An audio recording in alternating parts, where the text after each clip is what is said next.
तक अब जितना भी पढ़ा है हमने देखा था कि आपके पास ट्रांजैक्शन वैल्यू एग्जिस्टिंग थी, कि आपके पास सारे डेटा एग्जिस्टिंग था, जो भी आपकी अमाउंट सारी सब कुछ।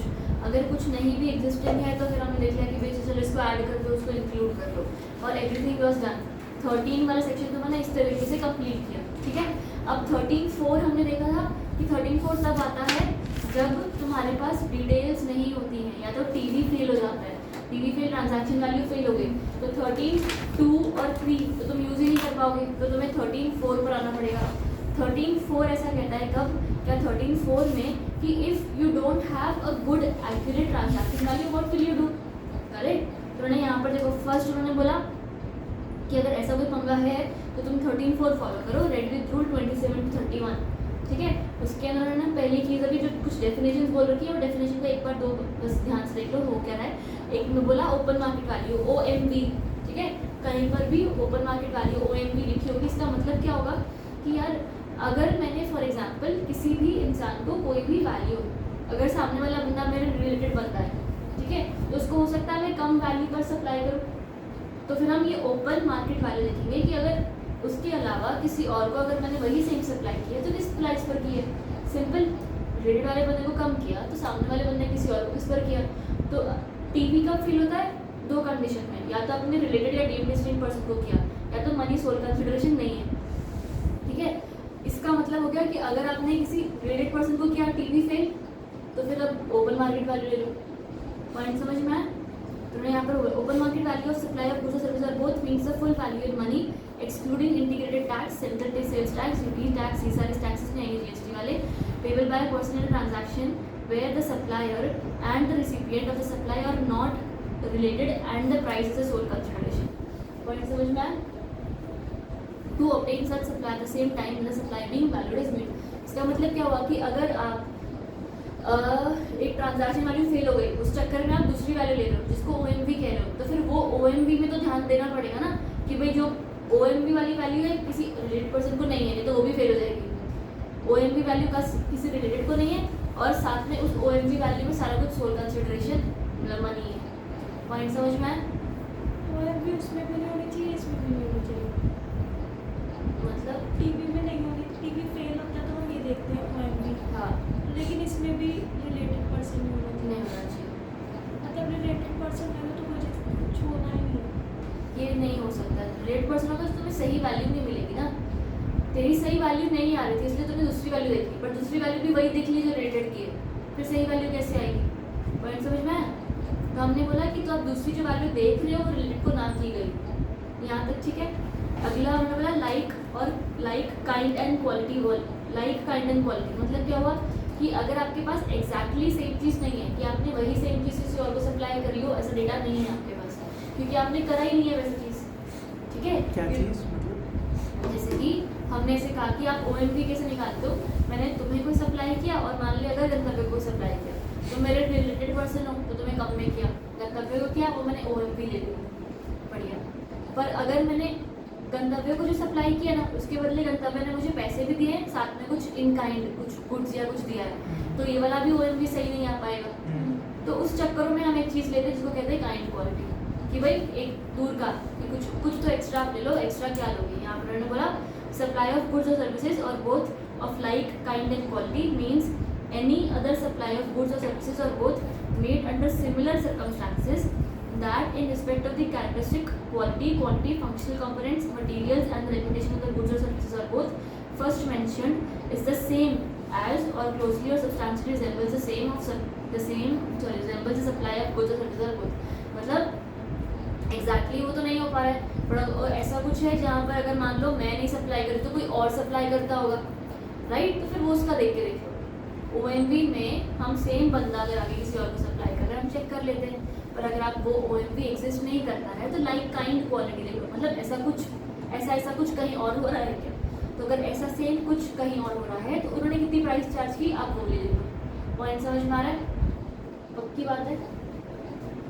तो अब नेक्स्ट आ जाओ, ये तुम्हारे बस डेफिनेशन थे। अब रूल तुम्हारा 27 शुरू हो रहा है। रूल 27 15(4) के अंदर पहला रूल है, क्या कहता है, where the supply of goods or services is for a consideration not wholly in money, the value of supply shall be।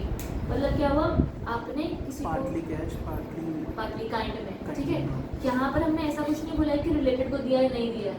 हमने यहाँ पर बोला है कि अगर आपका वैल्यू जो भी आपको पैसा मिला है वो आधा कैश आधा काइंड में है तो फिर रूल 27 फॉलो करना पड़ता है।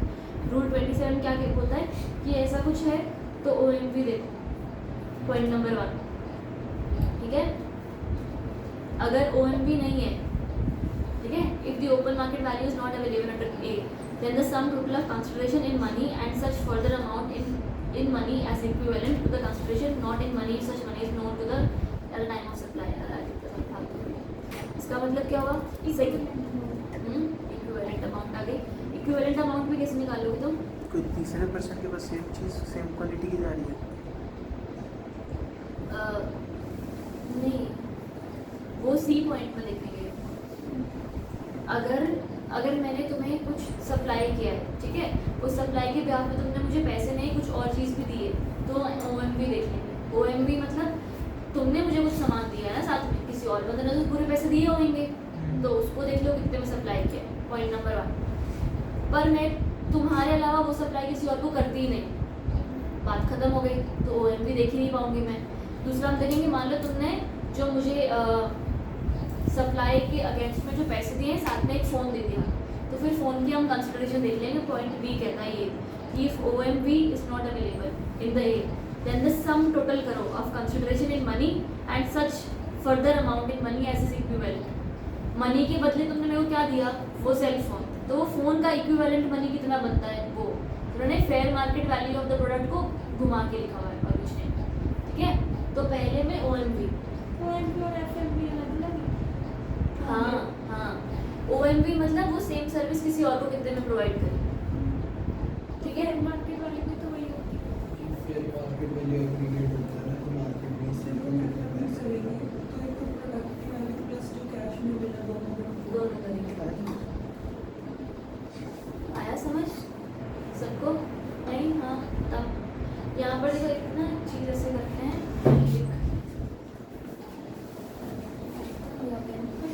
एवरेज टाइप लेते हैं FMV में। नहीं रुक जा, कंफ्यूज हो रही है। फेयर मार्केट वैल्यू जो मार्केट में आराम से बिक सकती है चीज़।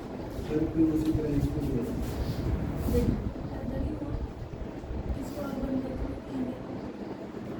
रूल 27 है ना, आपको क्या कहता है? पहला पॉइंट आपका इस रूल पर पहुंचने के लिए आपका वो टीवी फेल होना चाहिए। अगर टीवी फेल हो गया तो 2 पॉइंट्स है, या तो आपने रिलेटेड को किया है या तो आपका सोल मनी कंसिडरेशन नहीं है तो टीवी फेल हो गया। रूल 27 किस चीज़ का इलाज करता है? जब सोल वाला टीवी कंसिडरेशन, फेल्स। हाँ मतलब पर्टिकुलरली सोल कंसिडरेशन मनी नहीं होगा तो रूल 27 देखते हैं। उसके अंदर है ना, अभी जो दिए है ना ये पॉइंट वाइज दिए कि सबसे पहले आपको फर्स्ट पॉइंट करना है। अगर फर्स्ट ये प्रायोरिटी बेसिस पर ही चलेगा, पहला नहीं हो पाया तो दूसरा नहीं हो पाया तो तीसरा, प्रायोरिटी चाहिए, ठीक है। तो फर्स्ट स्टेप तुम्हारा ये है कि अच्छा चेक करो कि OMV क्या है।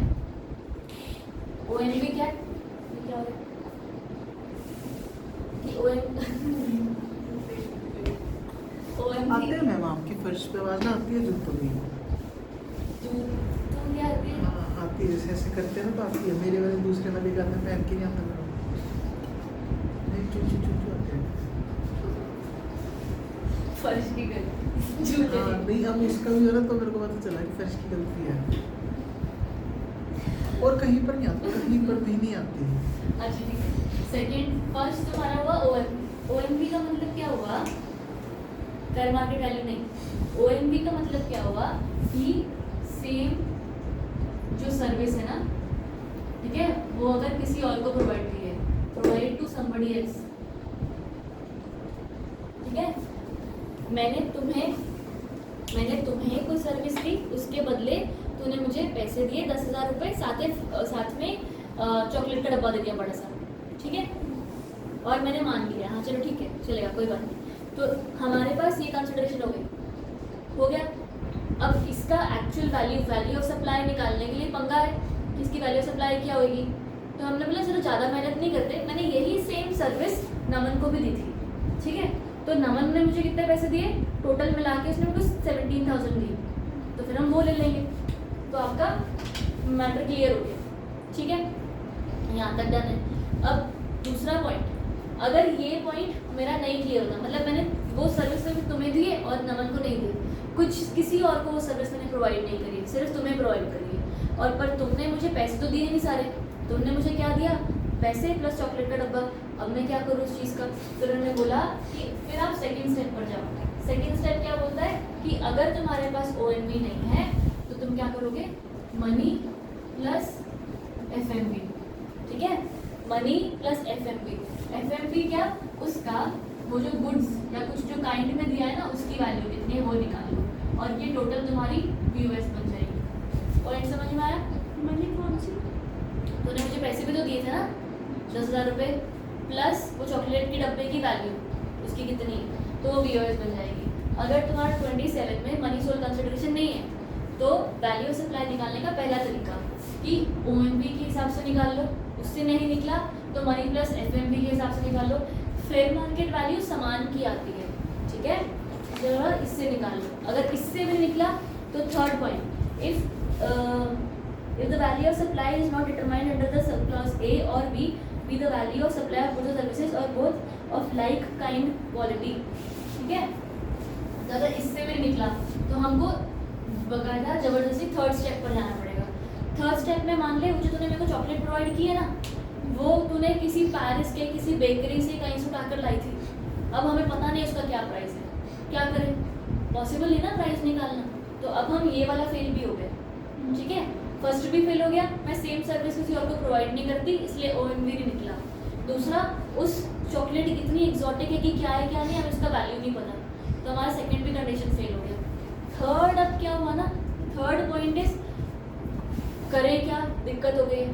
पर हमको पता चला एक हमारे क्रिश सर हैं, वो यही सेम सर्विस किसी और को प्रोवाइड करते हैं, और वो जब ये सर्विस प्रोवाइड करते हैं ना तो वो 19,000 चार्ज करते हैं, ठीक है, तो फिर हम वो 19 ले लेते हैं, चलो ठीक है। तो वो तुम्हारा थर्ड स्टेप हुआ कि लाइक काइंड क्वालिटी, कि सेम सर्विस सिमिलर सर्विस कोई और बंदा किसी और बंदे को प्रोवाइड कर रहा है, ठीक है, तो तुम्हारा थर्ड होगा लाइक काइंड क्वालिटी।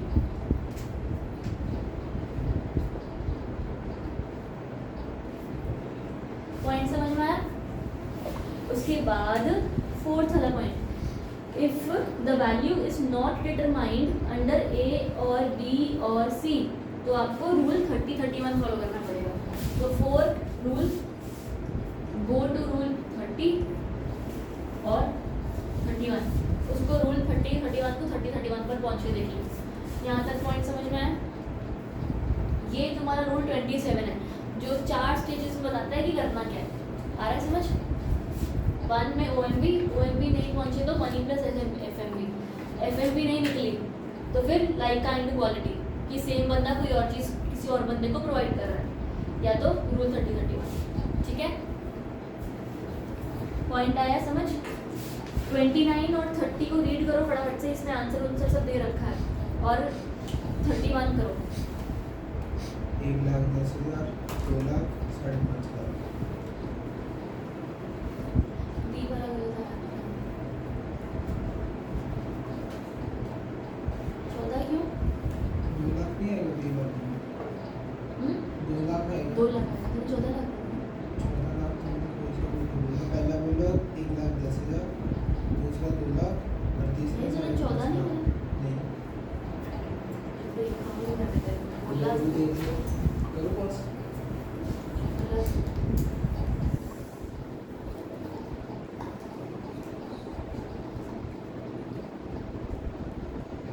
चलो तुम्हें यहाँ पर देखना क्या है कि फर्स्ट वाला, अच्छा 29-30 पढ़ लिया सबने? 1 मिनट में समझ आ गई?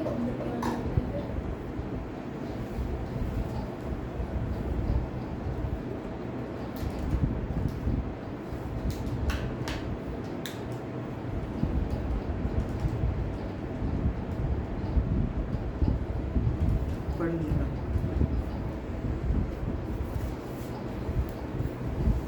कोई डाउट किसी को भी? हो गया? अगली बार समझ आएगा 29-30 पक्का सारे। अब तुम्हारा 31 के ना देखो क्या बोला हुआ है, tax value of supply of goods in the following cases. अब इसमें सब जगह पर GST का 18% और एक्सक्लूसिव है, इंक्लूडेड नहीं है। Point number 1, Balaji Mobile sold iPhone to Ram Mobile for a consideration of 70,000 plus a camera costing 30,000. What will be the value if Balaji Mobile sells the same product to other customers for rupees 1,10,000? तो ये क्या हुआ तुम्हारा? OMV हुआ।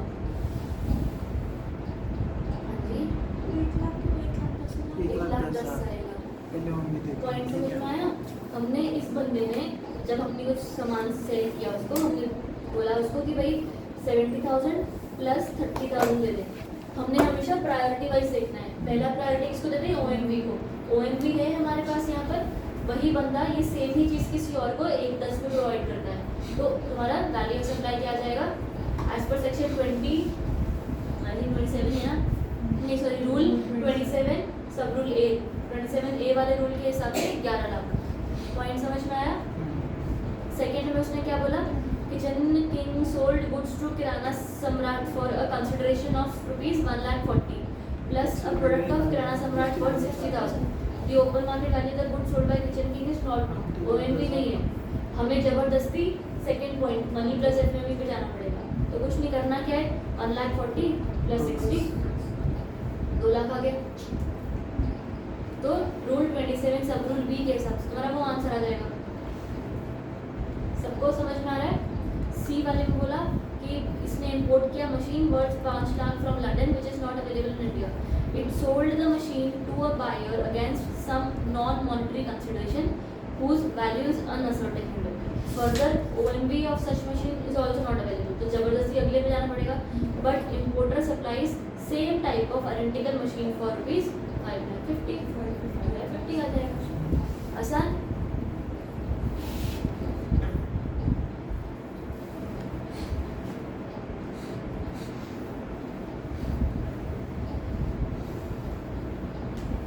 यहाँ तक ठीक है? अगला रूल 28। रूल 28 क्या कहता है? 27 किस चीज़ का समाधान कर रहा था?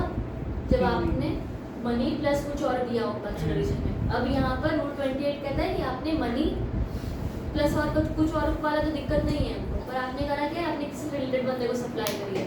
अगर किसी रिलेटेड या डीम डिस्ट्रिक्ट बंदे को सप्लाई करा है तो फिर हमको डाउट है कि तुम सही प्राइस नहीं चार्ज करोगे, राइट? उसके अंदर अब तुम्हारा सेम देखो पॉइंट्स जो है ना, तुम्हारे पिछले अभी जो तुम पॉइंट्स पढ़ के आए ABCD, उसके अंदर से बी वाला नहीं है, क्योंकि बी वाले में बोला था मनी प्लस FMV। यहाँ पर मनी प्लस FMV जैसी तो कोई चीज़ है नहीं, तो बस A, C और D यहाँ पर चेक लें, कॉपी पेस्ट फटाफट देखो। ठीक है मैम।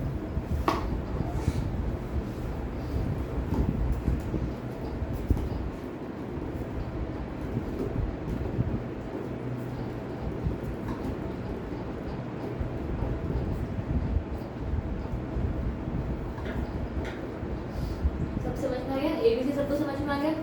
अब प्रोवाइजो पढ़ेंगे।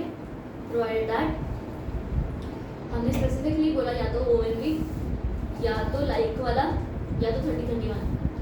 प्रोवाइजो बोला where the goods are intended for the further supply of as such by the recipient the value shall at the option of the supplier be an amount equivalent to 90% of the price charge by supplier of such goods और like quantity of such goods of like kind and quality by the recipient to this customer not being a related person। कुछ point समझ में आया?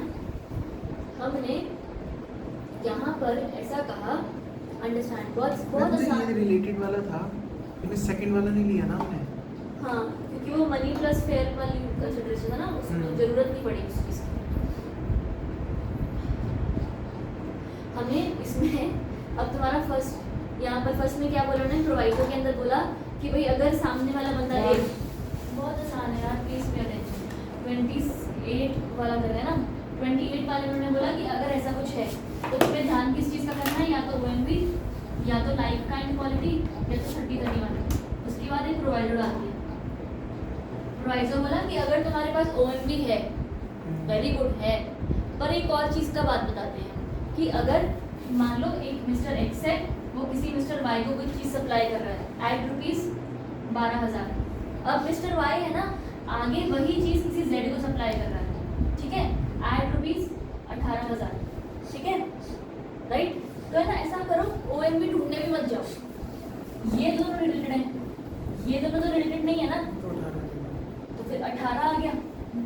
पर 18 का 90% करेंगे, 90%। क्यों? क्योंकि मान लेते हैं ना कि 18 में कुछ इसका प्रॉफिट उसका इसमें जोड़ा हो, मार्जिन ठीक है। तो इसका बस 18,000 का 90% करो, क्या आंसर आता है तुम्हारा, जो भी आता है, ठीक है, वो एक्स आंसर तुम्हारा आंसर होगा, ठीक है। पर एक चीज़ का ध्यान रखना, यहाँ पर उन्होंने बोला कि अगर OMV है ना तो फिर OMV या तो 90% which ever is beneficial, optional for you, तो ऑब्वियसली तुम कम वाला चूज करोगे, ठीक है। पॉइंट समझ में आ गया सबको?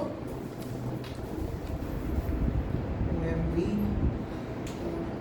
और 90% of sale to the next person वाला जो भी होगा, sale to 12% by second person.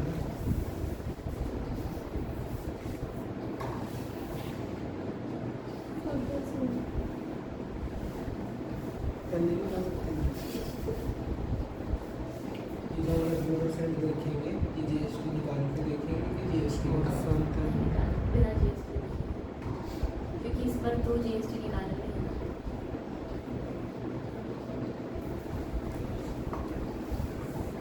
ठीक है, अगला आप देख लो, साथ ही साथ ने एक और प्रोवाइजो बताया। इस और प्रोवाइजो में क्या लिखा है, that paid recipient is eligible to for full input tax credit, the value declared in the invoice shall be deemed to be the open market value of the goods और services. Please please please, बहुत ये भी बढ़िया सा ही है। अब यहाँ पर अगर एक बंदा है मिस्टर एक्स, वो वाई को सप्लाई कर रहा है, वाई आगे जेड को सप्लाई कर रहा है, ठीक है, इस तरीके से आगे सप्लाई जा रहा है, जहाँ पर ये जो जेड है ना, ये कस्टमर हुआ तुम्हारा, राइट। वाई जब इसको कुछ सप्लाई करेगा तो उसके हाथ से तुम्हारे से टैक्स ले लेगा, और इवेंचुअली यहाँ पर तो ये बंदा ITC क्लेम करने के लिए एलिजिबल भी है। अगर वाई वाला बंदा रजिस्टर्ड है और ITC क्लेम करने के एलिजिबल है, तो कल को ये जितना भी प्रॉफिट कमाता है, ठीक है, वो सब कुछ वो extra as value added profit तो ये गवर्नमेंट को सबमिट कर ही देगा ना। पॉइंट समझ में आया? मतलब अगर यहाँ पर सेल भले 9,000 की हो रही है और यहाँ पर सेल हो रही है 18,000 की, तो जो इसका 9,000 का वैल्यू एडिशन है उस पर ही सेल कर ही देगा, टैक्स दे ही देगा इवेंचुअली। पॉइंट समझ में आया? फर्स्ट वाला प्रोवाइडर तुम्हारा मेन काम तब आएगा जब ये वाला बंदा, वाई वाला बंदा रजिस्टर्ड ना या ITC क्लेम ना करता हो। अगर वाई वाला बंदा रजिस्टर्ड है, ITC क्लेम करता है, सब कुछ सही है उसका, तो जो ये 9,000 है ना, इसी को ले लो वैल्यू ऑफ सप्लाई, हमें कोई फर्क नहीं पड़ता। क्यों नहीं पड़ता? क्योंकि जो बैलेंस वाला वैल्यू ऑफ सप्लाई का टैक्स है वो वाई भर देगा। कल को जब वो आगे सेल करेगा तो उसी का वैल्यूएशन, जितना ज़्यादा तुम डिफरेंस रखोगे उतना ज़्यादा वैल्यूएशन हो जाएगा और उस पर वो इवेंचुअली टैक्स पे कर देगा। पॉइंट समझ में आ रहा है कि नहीं आ रहा है बताओ?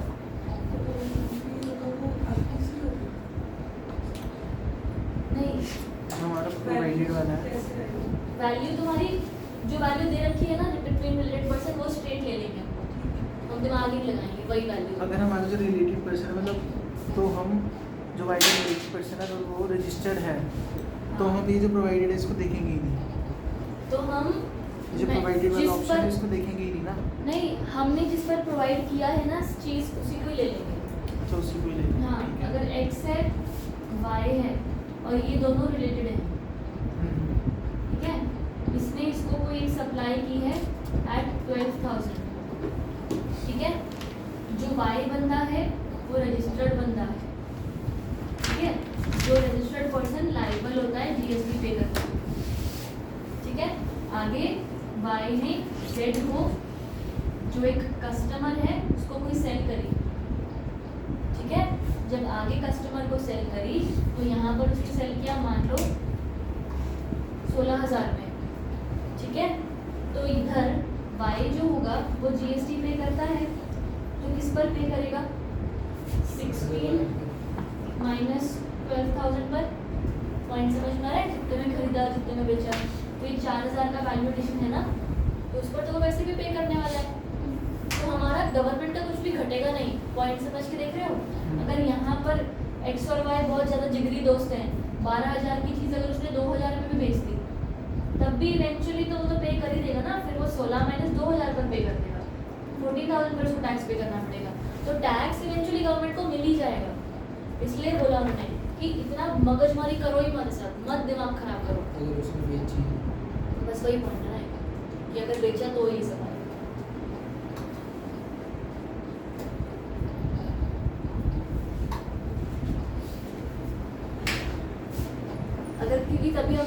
ITC अगर कर रखा है तो फिर रिवर्स होएगा फिर बाद में। पॉइंट समझ में आया, कंसेप्ट समझ में आया, पक्की बात है।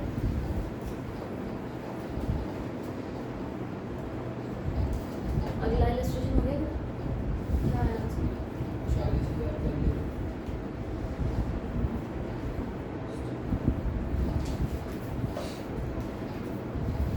40 मतलब अगर बीच वाला पर्सन रिलेटेड हो आपने कहा था हिस्ट्री जो हुआ बेनिफिशियल है वो ले लो। बीच वाला भी रखेगा। तो कॉस्ट है ना ये तो।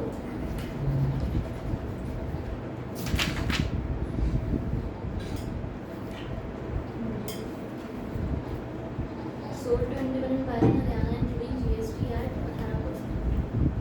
तीसरे मतलब इसमें इस केस में जेड को मिला 59,000 का, हाँ वाई को हमने दिया था 30,000 का।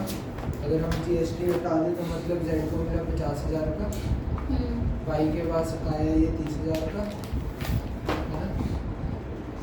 हाँ वाई के पास 30,000 का यहाँ पर है। सर ब्रांच में हरियाणा पर्सन को 30,000 में बेचा जाता है। Sold to independent buyer in Haryana including GST 18%। ये जो दूसरा वाला पॉइंट है तो ये क्या मान के चल रहा है कि ब्रांच में आके बेचे हैं? नहीं, लिखा हुआ सोल्ड टू इंडिपेंडेंट पर्सन। ये ऊपर इन्फॉर्मेशन दे रखी है MS ABC registered Delhi supplied the following information. तो ये ABC ने आगे बेचा है। 50,000 है फिर पहले, OMV जो हमारा है ना ये, हाँ 50,000। 59 हाँ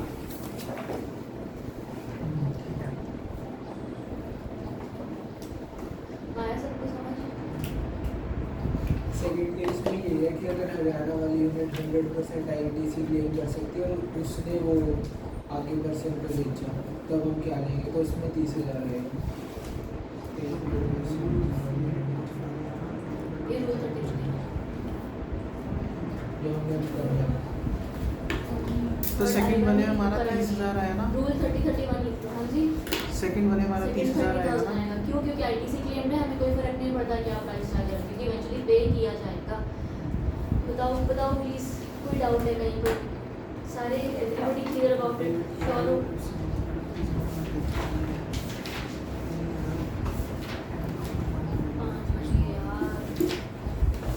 थर्ड वाले में क्या करना है? रूल 30 और 31 लिख के चलो। अच्छा ना ही है।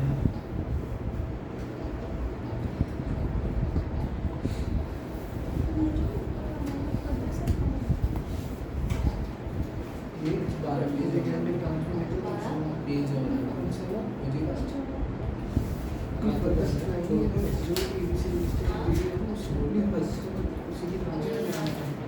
यहाँ से मैं उठे वाले मैं सोचूं रूल 29 थोड़ा इसका पहले बस यही वाला पेज। नहीं यार, एक तो उसमें अभी आपने बोला रोज 29। नहीं, एक उसने मैं भी देख रही हूँ 29 31 एक उसने इंडिपेंडेंट पर्सन दोनों कंपेयर हिम्मत है कर सकते ना क्या चीज़? यही वाला चलो बस ये ले लेते हैं। 31 में 31 मीटर से वैसे हम नहीं लेते हैं, इसके बाद थोड़ा नया नया सा शुरू हो रहा है।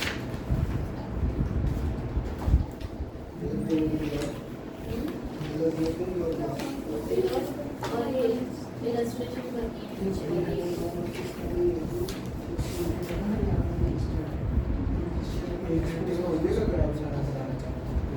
पूरे चैप्टर में ये जो मैंने लिखा है मेरा तैयारी हुई है तो मेरे को भी देखना पड़ेगा सारे क्वेश्चन एक एक सॉल्व करेंगे।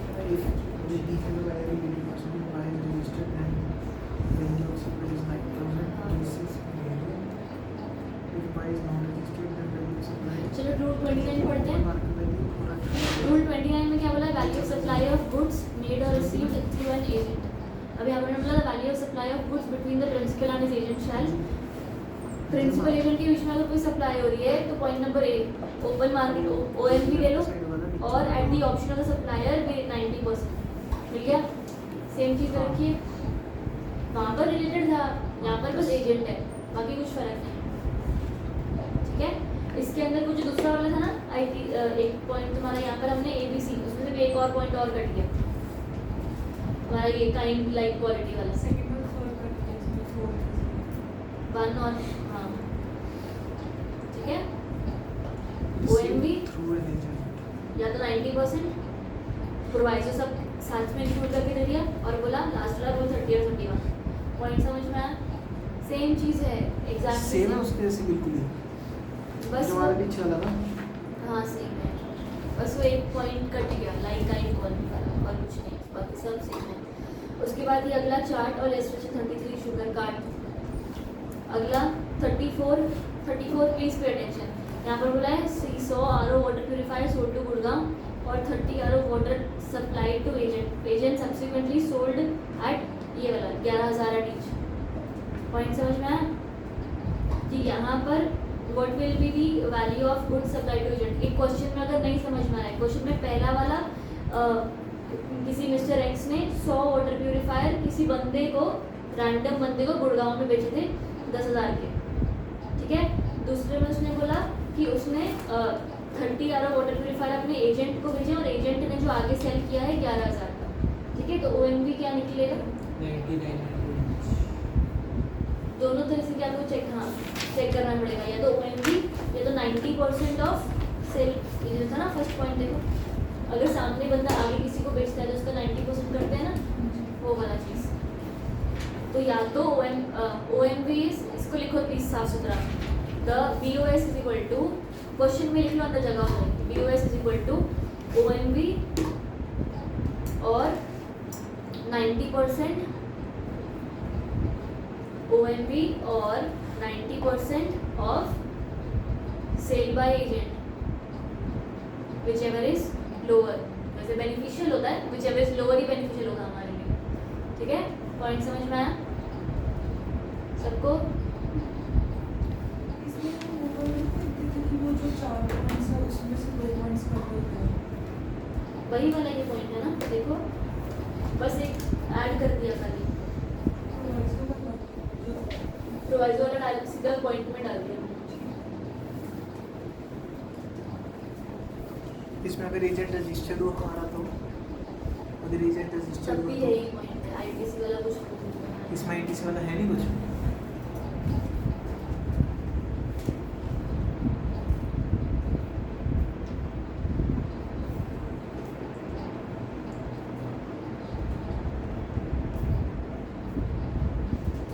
समझ में आया तो बस तुम्हारा विच एवर इज लोअर में क्या लोअर है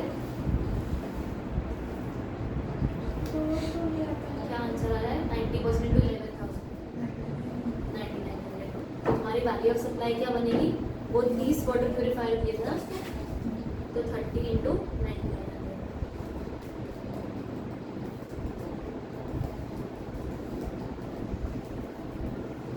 ठीक है।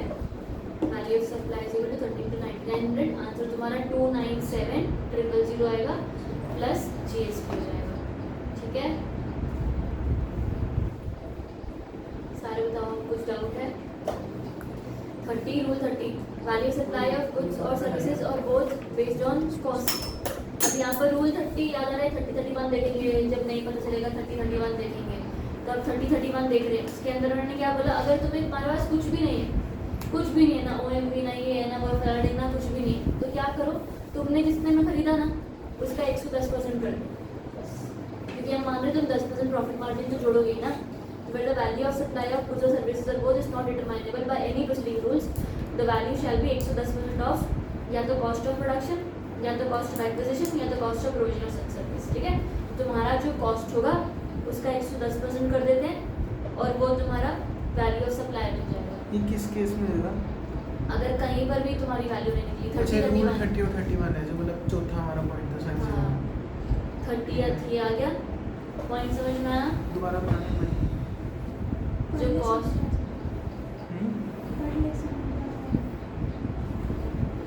जो कॉस्ट होगा उसका इंटू 110% किया बस ठीक है। जिस भी वैल्यू में तुमने खरीदा उसका 110% तुम्हारे वैल्यू में जाएगा।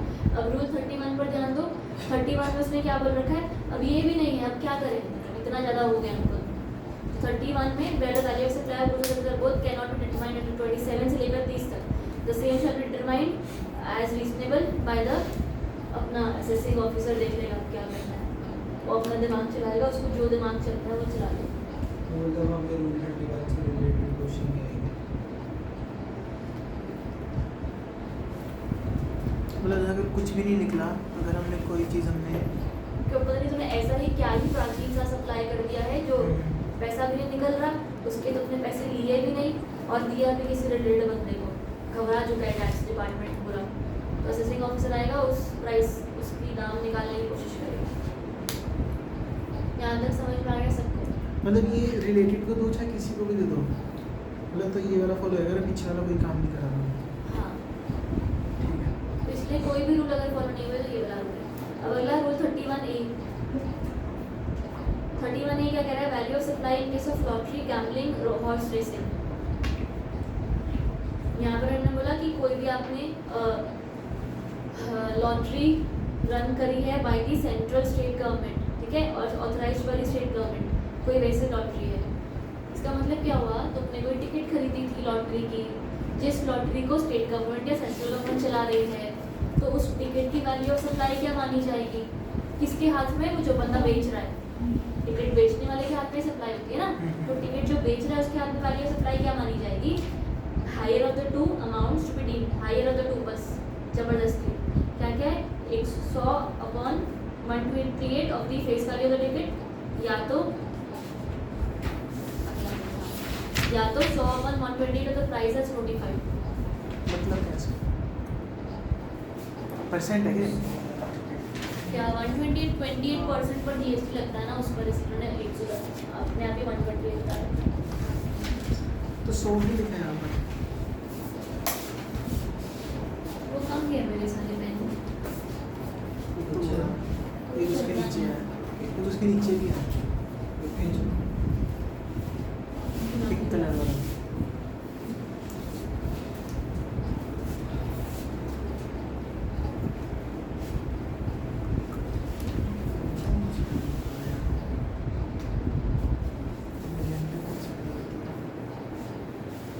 इसमें निकालो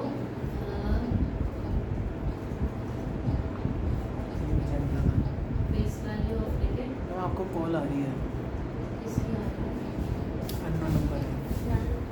फेस वैल्यू टिकट और price notified of the government.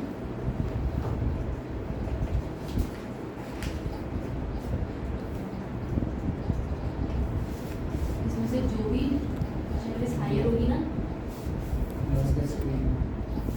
इसमें से जो भी मान लो एक्स आई है, तो उसका सर्विस हायर अमाउंट का भरना क्या है? उसको अपॉन 100 + 28 करोगे इंटू 100 करोगे,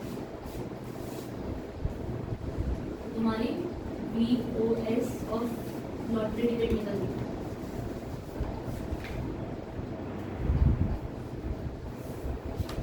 ये क्यों किया? सीधे ही ऐसे नहीं कर सकते 100/28 of face value, 100/28 दो बार कर लो, अगर इसमें से जो हायर होगा आंसर वही हायर आएगा, दो बार डिवाइड फिर आ ये कुछ वो देने आया होगा पार्सल।